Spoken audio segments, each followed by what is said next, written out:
कोटपुतली से इस वक्त की सबसे बड़ी दुखद खबर आ रही है। बोरवेल में फंसी मासूम चेतना को बाहर निकाल लिया गया है, लेकिन डॉक्टर्स ने इसे मृत घोषित कर दिया है। ये सबसे दुखद खबर इस वक्त की, क्योंकि सबको इंतजार था कि 10 दिन बाद चेतना की हालत कैसी होगी। 10 दिन तक 170 फीट के गहरे गड्ढे में चेतना जो है वो फंसी रही। ये सबसे लंबा ऑपरेशन बोरवेल का चला है राजस्थान में भी, और संभवतः देश के सबसे लंबे ऑपरेशंस में से एक है। सहयोगी हीरालाल हमारे साथ जुड़ चुके हैं। हीरालाल, क्या अपडेट है? हीरालाल, आप मुझे सुन पा रहे हैं? क्या अपडेट है चेतना को लेकर के इस वक्त की सबसे बड़ी खबर?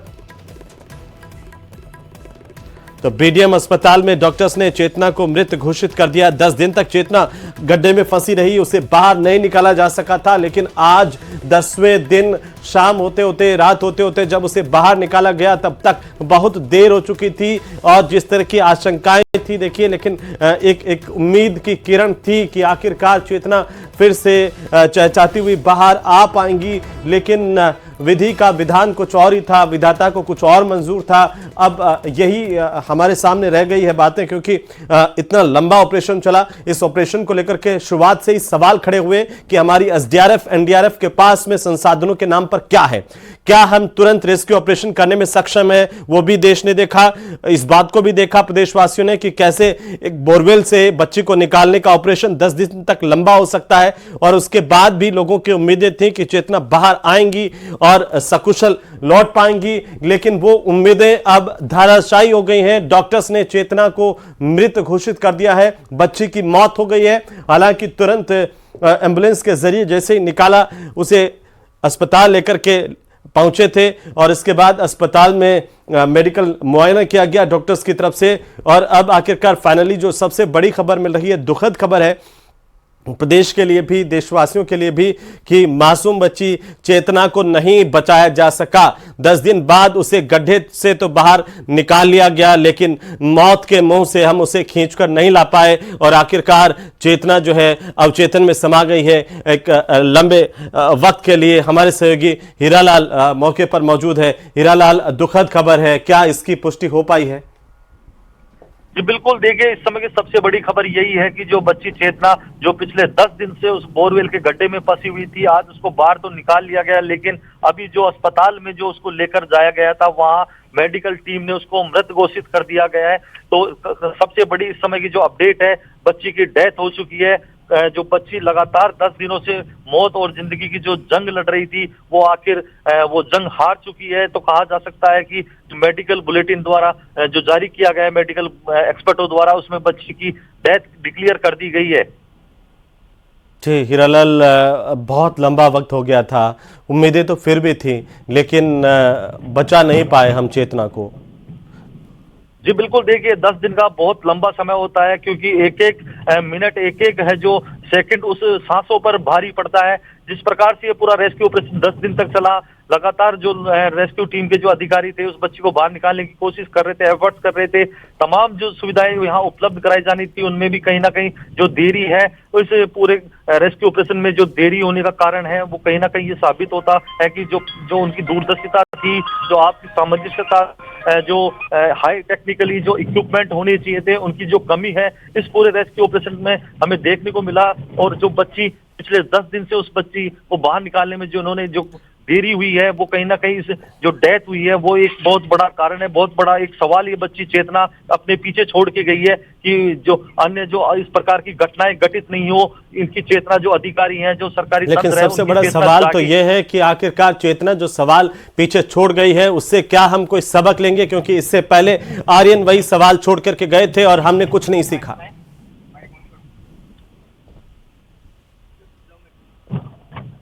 हीरालाल, तो ये बड़ी खबर है, दुखद खबर है इस वक्त की। आपको बता दें कि चेतना की मौत हो गई। हम सिर्फ ये कह सकते हैं, सॉरी चेतना। न्यूज़ 18 परिवार की तरफ से इस बात को लेकर के संवेदनाएं, उन परिजनों को लेकर के भी, और आप तमाम दर्शक जो लगातार 10 दिन तक न्यूज़ 18 राजस्थान की इस मुहिम से जुड़े रहे कि चेतना को हमें बचाना है, सकुशल इसे बाहर निकालना है। लेकिन ये रेस्क्यू ऑपरेशन इतना ज्यादा लंबा हो गया कि हम सिर्फ माफी के अलावा अब कुछ नहीं कर सकते। सिर्फ यही शब्द है कि सॉरी चेतना, हम बचा नहीं पाए। 21वीं सदी में जब दुनिया चांद पर पहुंच रही है, बोरवेल से हम तुम्हें निकाल नहीं पाए सकुशल। 10 दिन एक के बाद एक दिन बीतते चले गए और अब जो स्थितियां हैं वो सबके सामने है, लेकिन क्या हम सबक सीख रहे हैं? न्यूज़ 18 के भी ये बड़े सवाल हैं और हमारे सहयोगी हीरालाल लगातार हमारे साथ बने हुए हैं। हीरालाल, अब क्या कुछ जानकारी मिल पा रही है कि परिजन कब तक चेतना की डेड बॉडी को लेकर के क्या यहां पर आ पाएंगे? प्रशासन कोई बात कह रहा है क्या? क्यों वजह रही? किस वजह से इतनी लंबी देरी हुई है? क्या हम सबक सीखेंगे? जी बिल्कुल, मैं बताना चाहूंगा जी, हम सुन रहे हैं हीरालाल। जी बिल्कुल, मैं बताना चाहूंगा कि जो 10 दिन से बच्ची उस बोरवेल के गड्ढे में फंसी हुई थी, उस बोरवेल के गड्ढे में फंसी हुई थी, जो रेस्क्यू ऑपरेशन 10 दिन से लगातार जारी था, वो आज शाम को जाकर पूरा हुआ है। एनडीआरएफ के जो कर्मचारी हैं, जो जवान हैं, उन बच्ची को बाहर निकाल लिया है, लेकिन बच्ची को अब बचाया नहीं जा सका। जो उनकी कोशिशें थी वो काम नहीं आ पाई। जो एफर्ट्स उन्होंने लगाए थे, वो जो एफर्ट्स उन्होंने किए थे, वो किसी काम नहीं आए, क्योंकि इसके पीछे बहुत बड़े सवाल खड़े हो ये चेतना छोड़ गई है कि ये जिस प्रकार से जो इस पूरे रेस्क्यू ऑपरेशन में जो कमियां देखने को मिली है, वो कहीं ना कहीं आगे के लिए सबक होगी।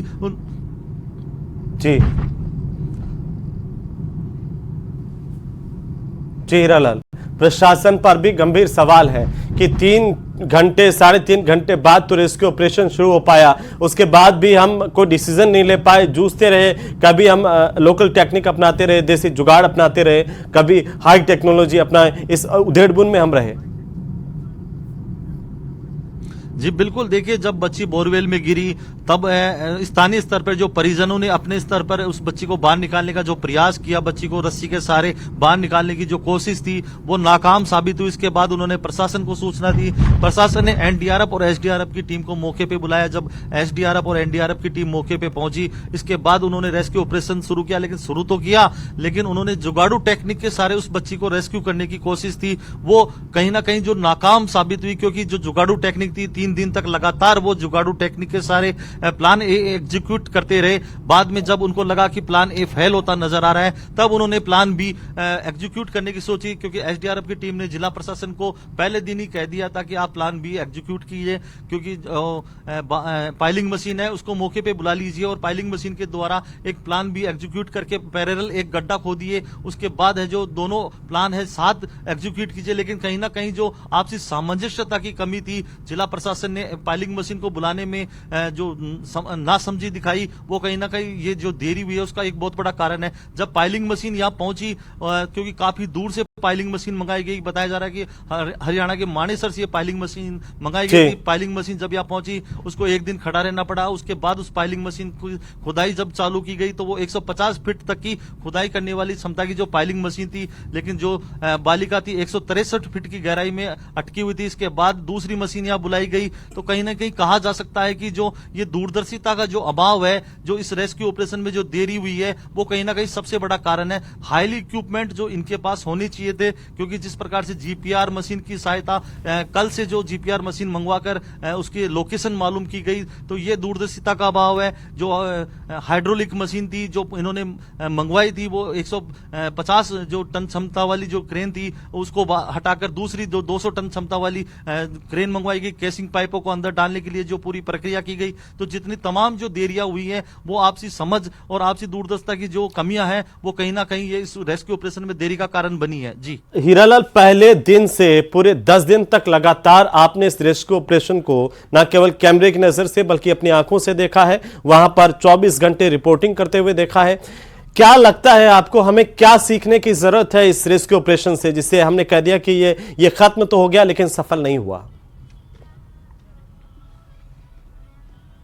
जी बिल्कुल, देखिए न्यूज 18 की टीम लगातार पहले दिन से अपने दर्शकों तक पल पल की अपडेट, पल पल की तस्वीर पहुंचा रही थी। तो कहा जा सकता है कि यहाँ बहुत सी इस रेस्क्यू ऑपरेशन में जो कमियां हैं वो देखने को मिली है। हमारे जो सहयोगी मान सिंह है, वो अपने कैमरे से दर्शकों तक यहाँ की एक एक जो खबर है, एक एक पल पल की अपडेट है, तस्वीरों के माध्यम से दर्शकों तक पहुंचाई है। इस दौरान है काफी कमियां इस प्रशासन द्वारा जो इस रेस्क्यू ऑपरेशन में की गई है, वो हमें देखने को मिली है। सबसे पहली कमी जो प्लान ए जो लोकल स्तर पे किया, इन्होंने एग्जीक्यूट किया, जुगाड़ जुगाड़ू टेक्निक का सहारा लिया गया, वो सबसे बड़ा कारण था। दूसरी कमी जो आपसी सामंजस्यता की जो नजर आई वो दूसरा कारण बना। तीसरा कारण जो पाइलिंग मशीन जो प्लान बी के तहत एग्जीक्यूट किया गया था, पाइलिंग मशीन को मंगवाई गई थी, तो कहा जा सकता है कि स्थानीय स्तर पर यानी कि जिला स्तर पर इस प्रकार की सुविधा होनी चाहिए। जो पाइलिंग मशीन बाहर से मंगवाई गई तो क्योंकि ट्रांसपोर्टेशन में काफी लंबी दूरी होने से जो समय लग जाता है उस समय को बचाने के लिए एक जिला स्तर पर एक पाइलिंग मशीन, इस प्रकार की मशीनें का होना आवश्यक है। तीसरा कारण यह भी है। चौथा जो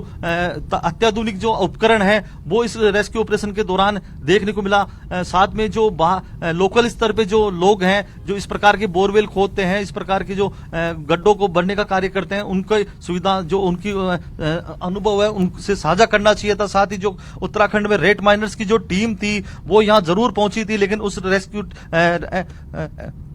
उसका सहयोग इस टीम ने नहीं लिया। कहीं ना कहीं कहा जा सकता है कि उनका अनुभव इस रेस्क्यू ऑपरेशन को अंजाम देने में काम आ सकता था, लेकिन स्थानीय जी बिल्कुल, देखिए जो रेड माइनर्स की टीम है उन्होंने उत्तराखंड में जो माइनिंग हादसा हुआ था उसमें कई लोगों की उन्होंने जिंदगियां बचाई थी। प्रधानमंत्री नरेंद्र मोदी ने भी उनके काम की सराहना की थी। तो जब उन्हें यह पता चला कि कोटपुतली किरतपुरा में एक बालिका 170 फीट गहरे गड्ढे में फंस चुकी है, तो ये सूचना उनको जब मिली तो वो खुद के खर्चे पे तुरंत यहाँ बिना किसी के बुलावे पे यहाँ पहुंच गए थे। उन्होंने जिला प्रशासन से बात की, एनडीआरएफ के अधिकारियों से बात की कि हम आपके इस ऑपरेशन में सहयोग कर सकते हैं, आपके जो हमारे अनुभव है आप उनका उपयोग कर सकते हैं। लेकिन वो 2 दिन तक यहां बैठे रहे। जो एनडीआरएफ के अधिकारी हैं, एनडीआरएफ की जो टीम है, उनके अनुभव को उन्होंने उपयोग में नहीं लिया। तो कहा